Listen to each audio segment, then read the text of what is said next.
A company worth $28 billion, audited by KPMG for years. The money never existed. Neither did the auditor's courage to say so. Imagine one of the biggest companies in your country collapsing, not over a grueling decade, but almost overnight. This wasn't a tiny startup operating out of a small garage or a sketchy crypto project built on a chaotic Discord server. This was a blue-chip behemoth, a company worth $28 billion. Politicians routinely praised it in high-profile speeches. Traditional banks trusted it completely with their capital, and retail investors passionately worshipped it as a definitive ticket to early retirement. For years, its financial statements were confidently signed off by some of the most elite, highly respected auditors on Earth. Before we start, if you want to understand money, investing, and the stock market in the simplest way possible, subscribe to The Stick Market, where finance is made easy. And then, one ordinary day, the truth finally came out. $2.1 billion in cash simply did not exist. It was not stolen by a single rogue employee, it was not frozen by a hostile foreign government, and it was not cleverly hidden offshore. It was completely gone because it was never actually there in the first place. This is the incredible story of Wirecard, the company that managed to systematically fool the German government, financial regulators, and the global financial system. But even more shockingly, it is the story of how the very people trying to warn the public were mercilessly treated like actual criminals. To understand how a corporate lie gets this massive, we have to go back to the late 1990s. In its early days, Wirecard was just a boring, entirely forgettable little payment processor. They handled digital transactions for the darker corners of the internet that traditional banks absolutely refused to touch. We are talking about online gambling, adult websites, and highly unregulated storefronts. But then the internet completely exploded. Online payments became the definitive gold rush of the new millennium. Suddenly, Wirecard was not a fringe processor anymore. They rebranded themselves entirely and were suddenly viewed as a genius company simply ahead of its time. By the time the 2010s rolled around, global investors had become entirely obsessed. Wirecard framed itself as Germany's direct answer to Silicon Valley. They painted a picture of a futuristic fintech giant ready to crush legacy giants like Visa and MasterCard. You have to understand the psychology of the market at this time. Germany is world famous for building immaculate cars and heavy machinery, but it desperately lacked a homegrown tech champion. The country was silently suffering from a technological inferiority complex. So when Wirecard started growing at a rapid pace, the entire country treated it like an untouchable national treasure. Early investors got incredibly rich, and they did not want the party to end. At the center of it all was the company's enigmatic chief executive officer, Markus Braun. He consciously modeled himself after tech royalty, wearing black turtlenecks exactly like Steve Jobs. He spoke in a calm monotone about artificial intelligence, blockchain integration, and the limitless future of global finance. Investors absolutely ate it up. Wirecard boldly claimed they were handling unprecedented volumes of digital payments through a network of mysterious overseas partners, primarily located in Asia and the Middle East.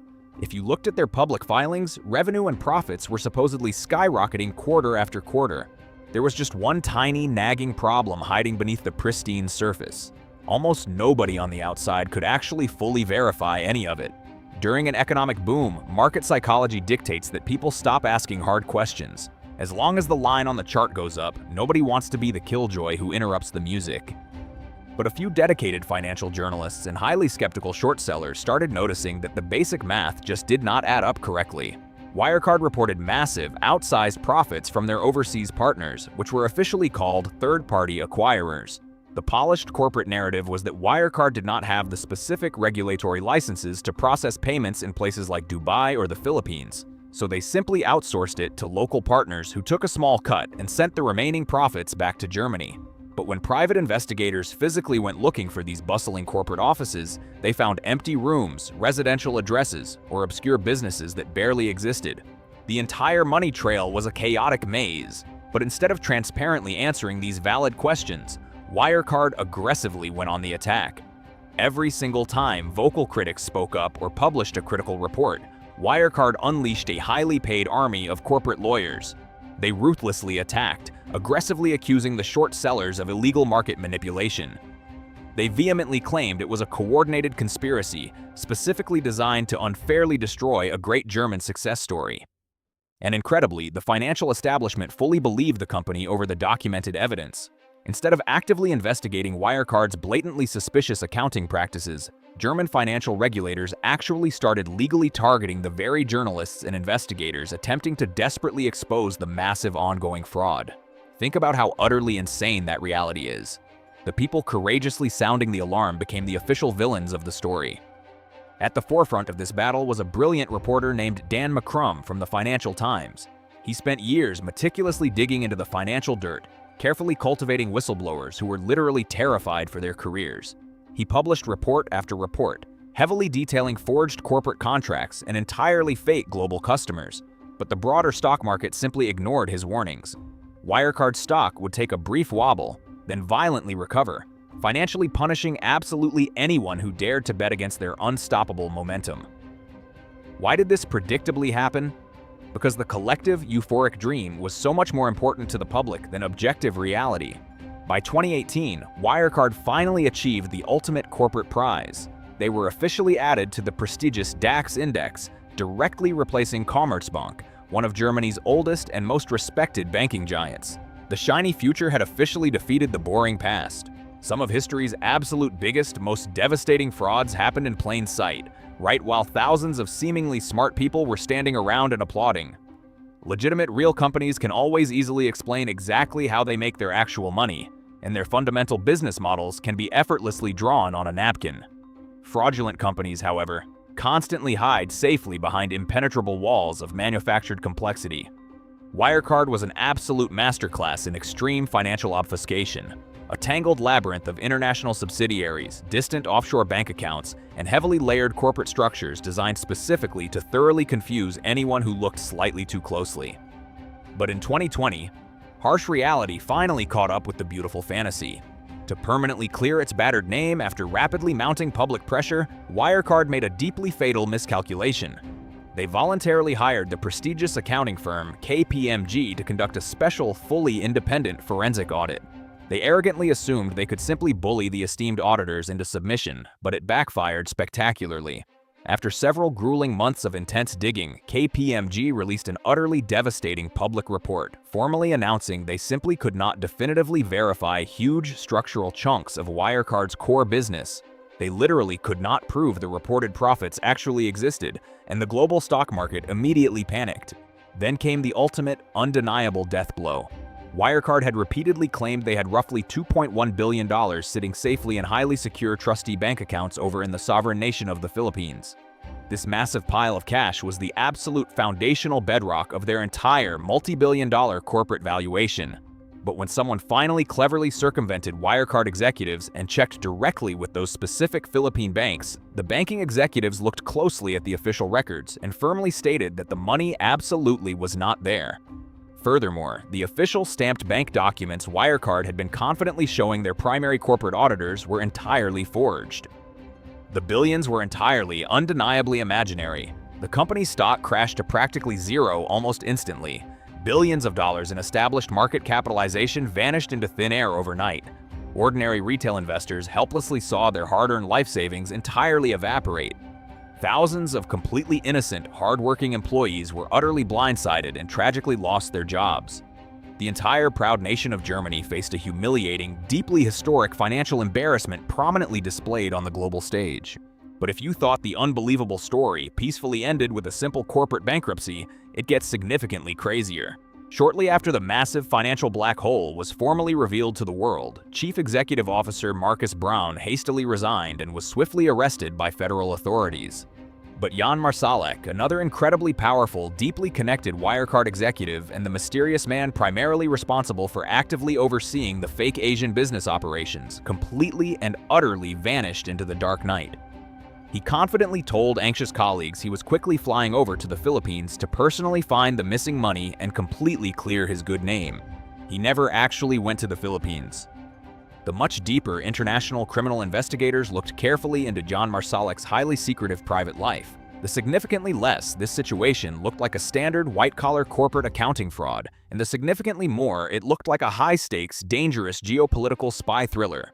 Investigative journalists and authorities heavily linked him to powerful Russian intelligence circles, violent private mercenary groups, highly sophisticated fake passports, and vast, shadowy secret networks operating quietly across multiple international borders. To this very day, Jan Marsalek famously remains one of Europe's most deeply wanted, highly sought-after international fugitives. One of the central, cunning mastermind figures of a multi-billion-dollar global corporate fraud simply evaporated effortlessly into thin air, entirely escaping the reach of traditional justice systems globally. Wirecard did not ultimately collapse suddenly because the formal regulatory oversight system finally started working correctly. It entirely collapsed because the massive foundational lie eventually grew way too incredibly massive to functionally maintain anymore. The desperately missing $2.1 billion was the heavy anchor that finally forced the grand illusion to permanently shatter into a million unfixable pieces. There is one timeless, exceptionally golden rule in the brutal world of high finance that the massive Wirecard collapse tragically proved once again. If something continuously looks way too absolutely perfect, it almost certainly is an entirely fake construction. Real, highly sustainable businesses are inherently and continuously messy. Real corporate growth has inevitable flaws, painful setbacks, and entirely bad financial quarters. But devastating, calculated fraud constantly hides securely behind overwhelming corporate complexity, relentless mainstream media hype, and completely unlimited, wildly arrogant personal confidence. Wirecard undoubtedly possessed significantly more than enough of all three of those specific dangerous traits to successfully convince the entire global financial world that completely imaginary money was totally real. They expertly kept the spinning plates perfectly, beautifully balanced for years. They successfully maintained the grand, lucrative illusion. They comprehensively fooled the powerful politicians, the elite bankers, and the mainstream financial media. They were proudly crowned the undisputed celebrated kings of the modern European tech scene, until one ordinary, highly fateful day, they completely were not anymore. The bright screen finally went dark. The massive digital numbers entirely faded away forever, and all that was finally left behind was the shocking, deeply undeniable truth of the absolute greatest financial scam of our incredibly complex modern era. The lessons learned from this unprecedented catastrophe will echo through the strict halls of corporate governance and regulatory compliance for many decades to come. Auditors are now subjected to far more rigorous oversight, and blind trust in charismatic tech founders has rightfully been replaced with a healthy, mandated skepticism. Yet, human nature remains fundamentally unchanged. The potent allure of effortless wealth, the deep desire to believe in a flawlessly executed miracle, and the blinding power of collective delusion practically guarantee that another Wirecard is already quietly growing somewhere in the shadows. The only real question remaining is whether we will actively choose to listen to the brave voices sounding the alarm next time, or if we will once again willingly choose to applaud the brilliantly crafted, beautifully structured illusion until the very end. History continuously repeats itself in the ruthless, unforgiving markets. When the next multi-billion-dollar corporate fiction inevitably begins its dramatic, spectacular unraveling, we must remember the definitive lessons of Wirecard. Never blindly trust the overwhelming hype. Always demand absolute, verifiable proof, because eventually, the staggering, undeniable truth always powerfully emerges. If you enjoyed the video, hit subscribe and click the bell button for more updates. See you in the next episode of Stick Market.